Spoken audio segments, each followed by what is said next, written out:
Welcome again to this episode. So if you watched the last video, you saw that we took the Mark II to the track and we were testing to see if the limited diff that we had installed had done any improvements on the vehicle overall, or it had actually hit the car. We saw that the acceleration had transformed. That's number one. And we also noted that it was now sliding, right? It was sliding better now. In fact, it liked to slide more than before with that open differential. So we ended up running into issues, cooling issues. In fact, I would go as far as to say we've known these issues for some time. And it's just that we've been ordering parts, and just because we are far away from where these parts are coming, it might take several months, if weeks, if not several months. So just to let you know, a big box just arrived with the goodies that we're going to be installing. Before we get deep into this video, I just wanted to interrupt with this little quick commercial. What we have here in the garage is a Nissan NV350 of the year 2012. It has got a problem of the emission system, where it has got a DPF system which was stolen. Now the problem that it is making is that from time to time it smokes white smoke, from time to time it loses power, and it's showing a symbol in the instrument cluster which is about a malfunctioning diesel particle filter system. So it will limit power, and pretty much it will suck to drive. So this is what we do here. We are pretty much an emission system specialist. We sort out these emission systems. If you're finding yourself with a vehicle that has got a problem with the DPF, just don't hesitate, contact us. You can go to our website, you'll find our details there, and we should be able to help you. Now let's get back to the episode that we had started. So usually when you get when you are doing a project, and you're running some kind of modifications, sometimes you end up running into some cooling issues, and that's why you are always supposed to monitor to see that everything is operating as it should. So this is a gauge pillar. This thing came, I think, some time back. We had actually painted it the same color as the car. It's supposed to be mounted.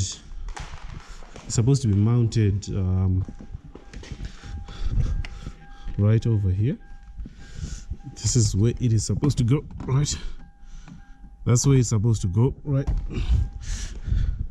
So just when the big box arrived, when I opened it, I had to test fit the gauges to see that they fit. So I've got a water temperature gauge here, then I've got my AEM fuel ratio mixture gauge, and then lastly the boost gauge over there. Those are the gauges which are going to be here for now. Maybe as time goes on, I might remove some of the gauges and put other, like your oil temperature gauge. But I think for now, as it is running stock as it is, I think these gauges are fine as they are. It's the same gauge setup that I have on the Toyota Altezza. I think I haven't really talked much about, I haven't really done a review on these gauges, and I think it's really time that I do. I think I'll do a separate video where I'll just do a proper review, because on the Altezza I've had them for a year. I've had that set of gauges for like a year. So because I've had it for a year, I know exactly how good they are or how good they are not. So this is the AFR gauge, and this big box from Toyota, which is a brand new water pump. That is a brand new water pump. So yeah, that's supposed to be installed. What else do we have? Yeah, it's just a gauge. It's just a gauge with the sensors, and what's inside that box?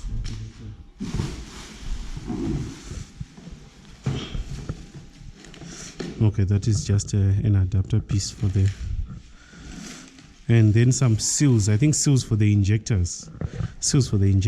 Yeah, seals for the injectors. That's for the, I don't know if they are necessary anymore, because we saw that our boost leak wasn't to do with injectors, but now probably because I plan to install bigger injectors on the Mark II, I think those seals are going to work when we change those injectors to bigger injectors. One thing I've noticed, because when I bought this car a year ago, the guy who sold me the car told me that the car had a problem with the pump. That's what he told me. So what it will do is when you put your foot down, it'll just cut, right? It will just cut and store, something like that.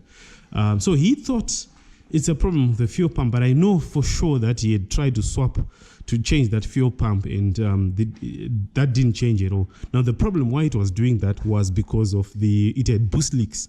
That was the reason why it was cutting, is because it had boost leaks. So when you put your foot down on a car that has got boost leaks, it's going to cut, especially turbo car. We had the same issue when we first installed the engine on the Toyota Altezza. So we knew this was a boost leak issue. So we got the car, we sorted the boost leaks, and the car was starting to perform better than. So what I'm thinking is what they were doing with this car is because the fuel consumption of this car is insane. It's crazy. This car chose fuel badly, right? What I'm thinking what happened with these guys when they were trying to troubleshoot before is they played around with the injectors, right? They played around with those stock injectors. They thought the injectors were cutting fuel into the engine, and I don't know what they did to those injectors. So you'd find out that in the morning, this car is kind of difficult to start, because I think it drops some fuel. Whilst it's parked overnight, it will drop some fuel into the engine, something like that. And when you try to switch it off in the morning, it won't start, because obviously there's some fuel, which is a lot of fuel, which is in the cylinder. So that's the situation that is happening there. So I have said to myself, I'm going to sort out that issue of injectors. But then again, since I want more power out of it, I might as well upgrade the injectors. Maybe get 600 or 750 cc injectors on this car. Already we'd ordered an aftermarket ECU. It's actually on its way, and I think it should be fun from there on. So I know. So those seals, definitely they are going to play a part when we're going to be replacing the injectors for this car. I don't think these injectors are good.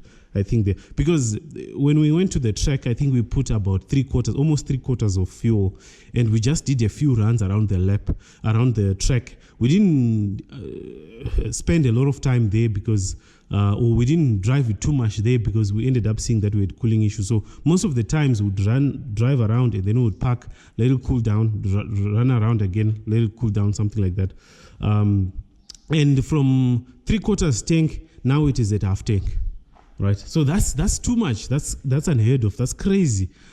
So I don't think I'll make it. Do you think we'll make it to Mutare on full tank? Ngoni? Do you think we'll make it to Mutare on full tank? No, we can't. Yeah, I don't think we'll make 300 kilometers on full tank with this car. I don't think it's going to be possible. So injectors, they will need to go out at some point, and we replace with probably bigger injectors. But those bigger injectors will do better than these injectors which they played around with. So those are some of the issues that you're going to run into when you buy these cars locally. That's what I've seen, especially if the people don't take good care of the car. You're definitely going to run into such issues. So anyways, let's do the install, and let's see how that comes out. So you can see the adapter is now connected. It's just the part of the wiring that we are doing. So my policy is that whenever wiring is done, it's supposed to look like it came from factory, like that. So you can see here we're just joining some wires here, and also applying some heat shrink on it, so that everything looks perfect, as if it came from the factory, like that. That's my policy. That's how I want things to come out. So even the wiring that we use, I have somebody here who was taking this whole loom apart, and we are picking colors of wires that we want, so that we use factory wires. This came from a Toyota Progress, isn't it? Yeah, from a Toyota Progress. We get proper wires, proper factory wires, not this shit type of wires which I see people that most people put on their speakers and so forth. No, I don't use that. I use factory stuff. So after we are done wiring that thing, that's not the only wiring that we are doing. Remember, these are 3 gauges that are going on. So I just bought this from a hardware store. It's a 3-meter long vacuum, which is going to go to the boost gauge. We're also going to wire the the O2 sensor, the 4.9 Bosch LSU, which is going to work with the AFR meter, the AEM AFR meter. So yeah, just thought I could tell you about how we do wiring here whilst we are doing it. That's pretty much how I want things. I want things to look as smart as possible. You can see right here, it's actually clean. This is last time I changed the entire ignition system, the coil packs. I redid the wiring. You can see inside here, it's clean. I could actually put food for you there and you would enjoy it because it's really clean inside there.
You do that.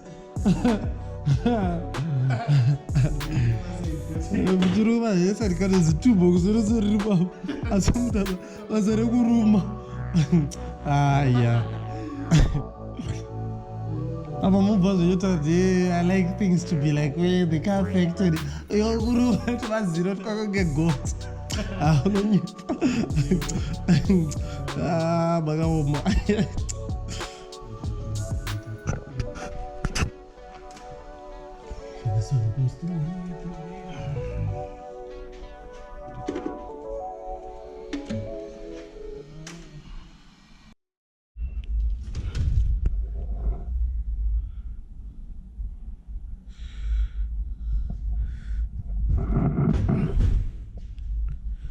Stark difference. Actually, go to the other party.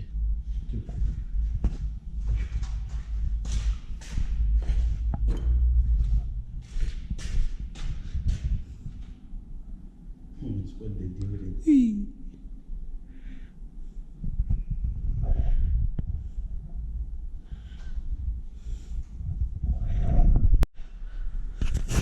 So if you are removing the water pump on the JZX 100, you have to like remove the timing belt and whatnot. So in order to remove the timing belt, you also have to remove this harmonic balancer. And as we were removing all that, we saw that this thing was broken. This thing was broken, which is the tensioner for the timing belt. We also saw that the harmonic balancer was, I don't know what they did here. You can actually see that it is playing. There's some play here. Right? It actually was to delaminate off this thing. So obviously this is not going back. This is not going back as well. And on the water pump, after we removed, we also saw that it was actually leaking water right at the back here. And if you look closely inside, let me just put this up a little bit, you can see that it is cracked. That's a huge crack over there. You can see the cracks, right? There's another crack chipped off over there, another crack over there. So this thing was pretty much cracked, and that's why it wasn't doing so well. So I was right all along. The pump had some issues, it was sounding off, and most likely playing a role in why the car could not was beginning to have some issues. So it seems like every time when I'm working on this car, I end up, it's as if I'm opening a can of worms, right?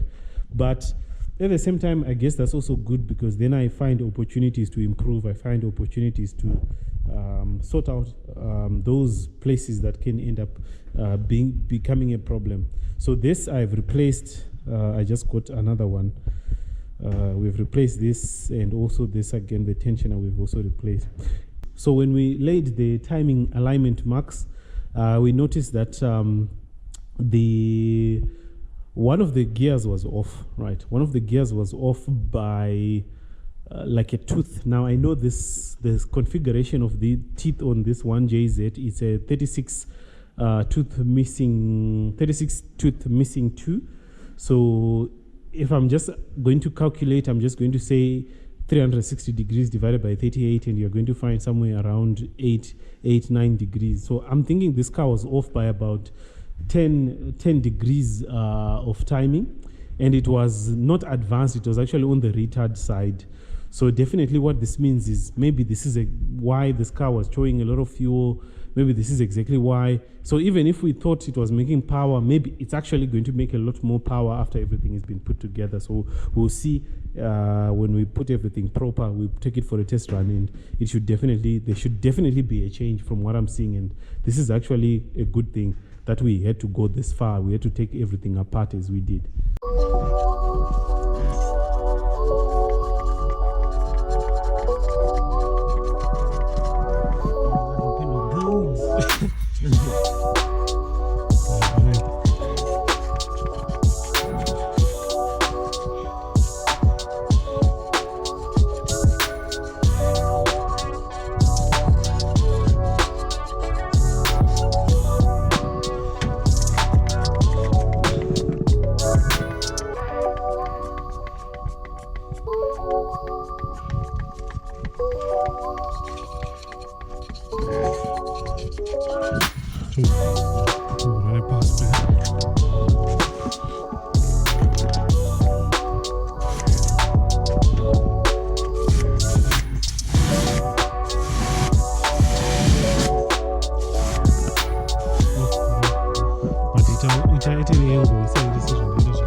much here now. It has never been this clean.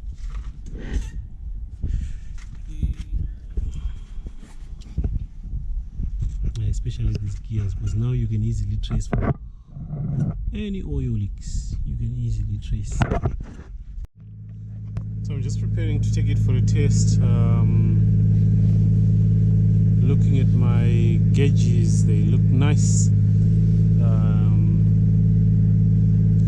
Everything looks alright. Temperature is at 40, just waiting for it to rise a little bit. I haven't connected the O2 sensor because I need to put a bang on the exhaust, so that needs to be done for this thing to work. Boost gauge seems to be working as well. Everything is alright. So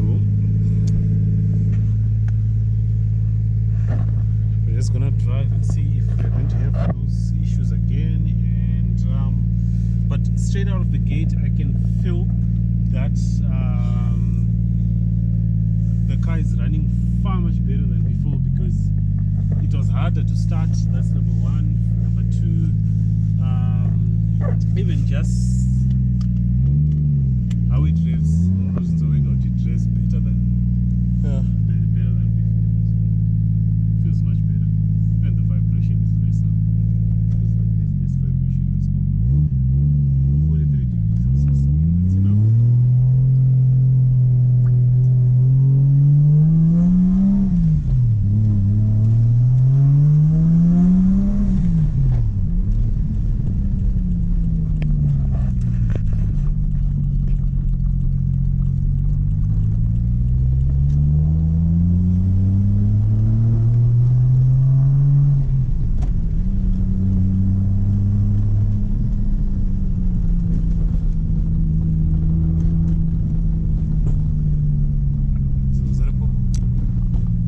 Was that a pop?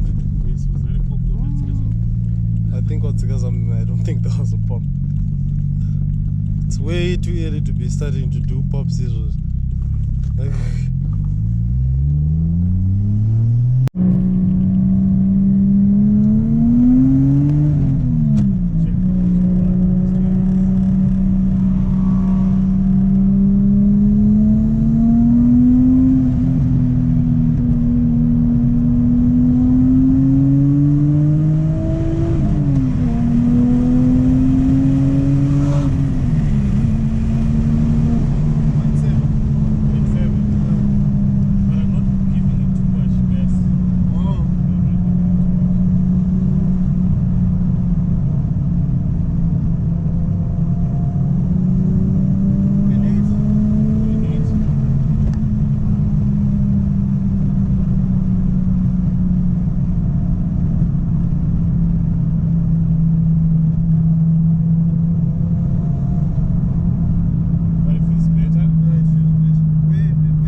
on the cap. Didn't spill, but yeah, it's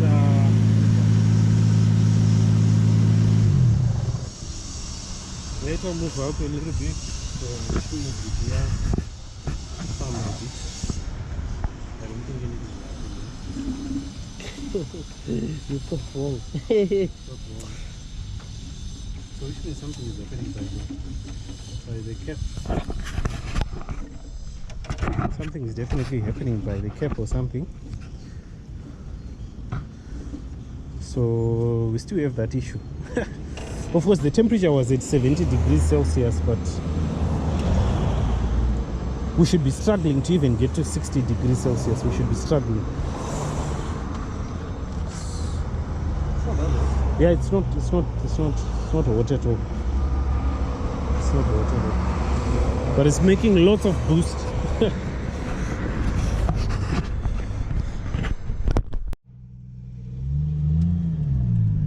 Because we should be struggling to make even 60 here.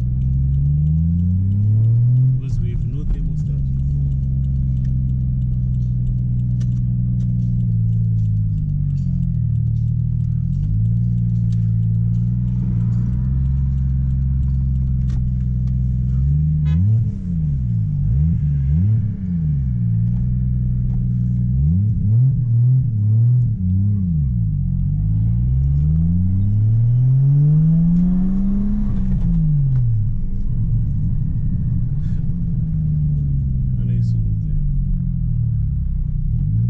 Cards.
test drive, it was making 0.8 bar of boost compared to the 0.7 that we were seeing before.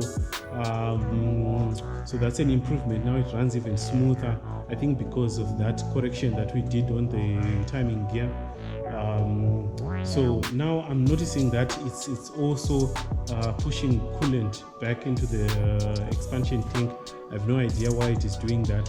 Our temperatures are playing between 60 to about 70 degrees Celsius. They're not going way beyond that. In fact, as they start to rise, when they start to quickly rise beyond 70 degrees Celsius, that's when I see water being pushed to the... So it could be a sign that we've got a leak somewhere. I know initially when we really wanted to have changed the head gasket, but we hadn't done so because it's something that I just said no, I'll do it at some later stage. I don't think this has anything to do with the head gasket, because if it was to do with the head gasket, we wouldn't be making as much power as we are. Definitely we would be losing compression. That's what it means. It also means we'll be losing a lot of power. But this thing is making a lot of power, that I will tell you. In fact, I was actually breaking traction most of the time, and I wasn't even putting on 100% throttle. I wasn't even driving at 100% throttle. It was mostly at something like 50 or 60% throttle during all the drive that we did, and yet it felt so beastly. So in any case, it's something that we had planned to do a change of the head gasket. It's something that we are going to do, but at this point I have no idea what's going on. why it's behaving like that. I'm just going to take it to Mr. Radiator. They're going to do a pressure leak test on the coolant system. And I think we should. You remember when we took out the engine, you saw those places where they had tried to weld together on the pipes which are at the back of the engine. Maybe that could be what's causing an issue. I don't even know. So right now I'm just trying to find what's causing that, because it shouldn't do that. With the Alteza it doesn't do that, and it's as reliable as can be. But this, I'm worried if it keeps on doing this. So let's try to figure out what's up. And I hope maybe next time when we do it, when we shoot the next episode, we should have sorted that, or we should have at least have an update on what we would have done. Thank you very much for watching. Please like the video and also subscribe to the channel and share our journey with your friends.